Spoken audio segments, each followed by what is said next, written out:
গোবিন্দের একবার ইচ্ছে হলো রাধারানীকে রাজেশ্বরী রূপে অভিষেক করতে। গোবিন্দের ইচ্ছা তিনি যোগমায়াকে জানালেন। যোগমায়ার সঙ্গে সঙ্গে সারা বৃন্দাবনে প্রচার করে দিলেন এক শুভ দিনে রাধারানী রাজেশ্বরী রূপে অভিষেক হবে। সেই শুভ দিনে আগত সখীগণ ললিতা আদি অষ্টমহাসখী এবং মঞ্জরীরা যমুনার 108 ঘড়া জল নিয়ে এসে রাধারানীকে অভিষেক করে স্বর্গ সিংহাসনে বসিয়ে রাজেশ্বরী অভিষেক করলেন। সমস্ত ললিতা বিশাখাদি সখীরা সব রাধারানী মন্ত্রী হলেন। রাধারানী রাজেশ্বরী, অন্যান্য সখী মঞ্জরীরাও বড় বড় রাজকর্মচারী হলেন। আর গোবিন্দ তখন বলেছেন যে দেখো, আমার তো একটা আমি তো রাজার ছেলে, আমাকে একটা চাকরি দাও, আমি যে বেকার হয়ে গেলাম। তখন রাধারানী বললেন ঠিক আছে, তোমাকে একটা চাকরি দেবো। কী চাকরি? হ্যাঁ, নগর কোতোয়াল। তুমি এই ব্রজমণ্ডলে নগর কোতোয়াল, অর্থাৎ এখনকার দিনে পুলিশ কমিশনার, সেই পুলিশ কমিশনার হয়ে নগরবাসীর ধন সম্পদ তুমি রক্ষা করবে। গোবিন্দ তাই করছে। একদিন কৌশল করে কৃষ্ণ তার বাঁশিটা আঁচলে ভরে দিয়েছেন আমাদের ললিতার আঁচলে বাঁশিটা ভরে দিয়েছেন। এসে রাধারানীকে অভিযোগ করছেন আমার বাঁশিটা হারিয়ে গেছে।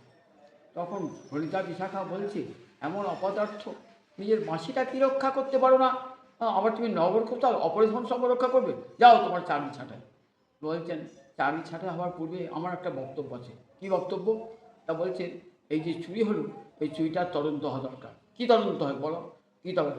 যে এখনকার দিনে সিআইডি তদন্ত করতে বলে না, আমরা সাক্ষাৎ তদন্ত। কীরকম তদন্ত? না, সমস্ত সখী মঞ্জুরিরা উঠে দাঁড়াবে, তাহলে বুঝতে হবে বল মন্ত্রীরা চোখ, মন্ত্রীরা চোখ, এত বড় অভিযোগ তোমার, মন্ত্রীরা চোখ। রাধারানী বলে যখন কথা থেকে উঠেছি, ঠিক আছে একবার তদন্ত করে দেখা দরকার। আচ্ছা কী করে তুমি সুখী হবে?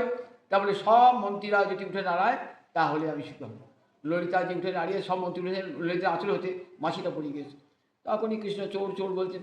ললিতা বলছে আমি চুরি করেছি, তোমার বাঁশি চুরি করে আমার কী হবে? ভাই একটা পয়সাও হবে না, কিন্তু যদি জাল দেওয়া হবে না। তাহলে তুমি বলো, হাত দিয়ে রাধা চরণে হাত দিয়ে বলো যে আমি চুরি করি। ললিতা রাধারানী হাত দিয়ে আমি চুরি করি না, আমি চুরি করি না, আমি চুরি করি। কৃষ্ণ তুমি বলো।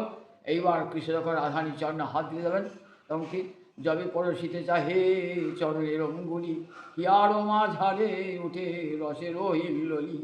রাধারানী চরণ যখন পড়তে গেছেন তখন রাধারানী বুকে টেনে নিয়েছেন, নিয়ে বলছেন দেখো মুরারি, তোমার সাধ্য মেটালাম, এইবার তুমি বসে সিংহাসনে, আমি তোমার চরণ সেবা করি।